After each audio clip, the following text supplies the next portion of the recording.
अल्लाह ताला कुरान शरीफ में इरशाद फरमाता है वह अहल्लल्लाहुल बैअ व हर्रमर रिबा, अल्लाह ने बै को हलाल किया और सूद को, ब्याज को अल्लाह ने हराम करार दिया है। इसकी कई किस्में हैं सूद की, आज उस पर थोड़ी सी रोशनी डाल दूं मैं सामईन हजरात। देखिए, खरीदो फरोख्त तो जायज है, आप उसमें मुनाफा कमा रहे हैं तिजारत के जरिए, वो जायज है, बल्कि सुन्नत है।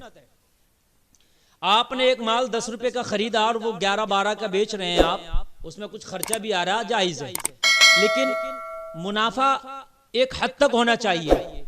मुनाफे में इस चीज का खास ख्याल रखना चाहिए कि वो इतना ना हो कि आप बहुत ज्यादा मुनाफा उसमें रख दें जो गिरा गुजरे ग्राहकों पर। जैसे आज देखने में आता है कि बहुत सी टैबलेट बन रही है या बिक रही है, हकीकत जो खरीदी जा रही है वो 2 से 1.5 रुपए की, और उस पर MRP कितने पड़े हुए हैं, 55 रुपए, 50 रुपए, 100 रुपया। अब वो बिक रही है मार्केट में 80-100 रुपए की, तो ये भी बिल्कुल नाजायज तरीके का है कि आप 5 रुपए की, 2 रुपए की चीज 50 रुपए की बेच रहे हैं आप, तो उस हद तक भी मुनाफा नहीं होना चाहिए।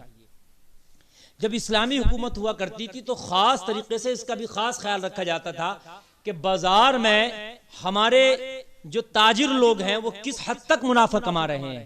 अगर उनका मुनाफा हद से ज्यादा होता था तो उन पर सख्ती की जाती थी और इस चीज से उनको बाज रहने के लिए कहा जाता था।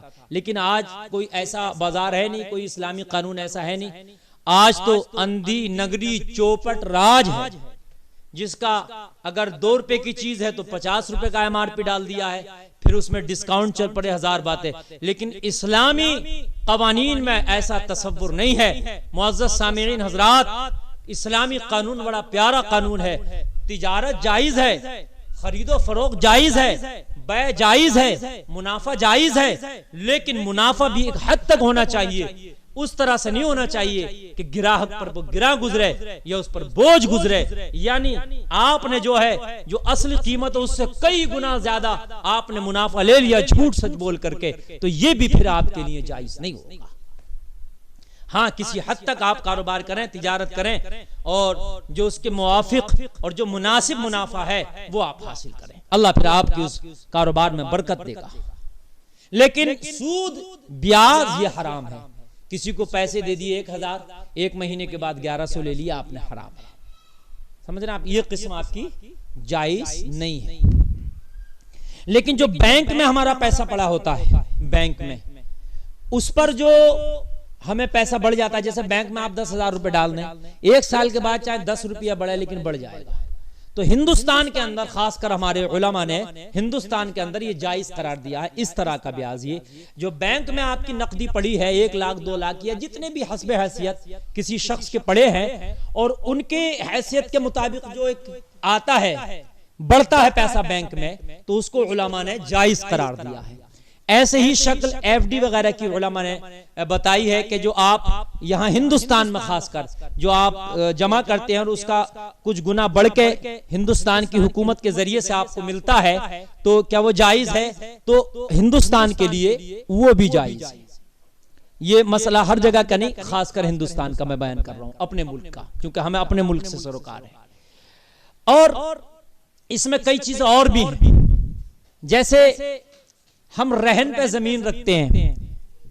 रहन भी कई तरह का होता है कि भाई हम इस फसल में 1 कुंटल तुमसे गल्ला लेंगे, गेहूं या धान, आपके फसल मारी जाए, ज्यादा पैदा हो या कम, 1 कुंटल देना ये भी जायज नहीं है। इसलिए कि आपने तो 1 कुंटल तय कर लिया, उसके 1 कुंटल पैदा हो कि नहीं हो, मारी जाए फसल, ये जायज नहीं है। जो पहले ठेके पे जमीनें ले ली जाती हैं, ये भी जायज नहीं है ठेके पे जमीन लेना। वो जो अनाज तय कर लिया जाता है कि साहब ये अनाज है, इतना अनाज हम आपको देंगे और ये फसल आपकी बोएंगे, ये 2 फसलों के लिए, ये भी जायज नहीं है। ऐसे ही बाग 2 साल के लिए बेच दिया जाता है।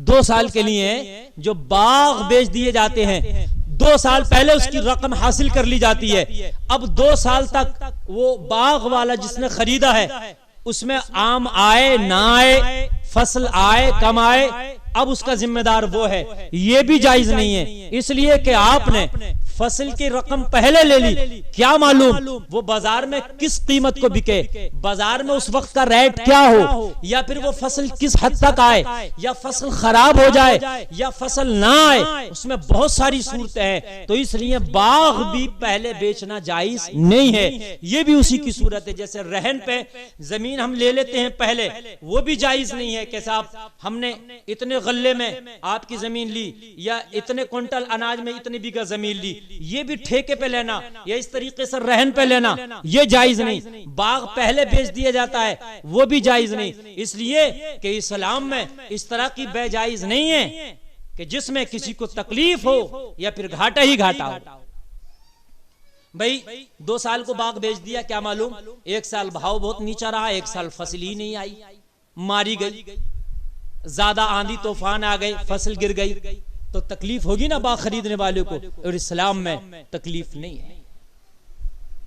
तो बाग में जब बेचा जाए, जब आम आ जाए अमियां और वो अपनी आने के बाद में अपनी पूरी शक्ल इख्तियार कर ले, फिर वो मौजूदा माल बेचा जाए। ऐसे ही बहुत से लोग फसल पे पैसा उठा देते हैं।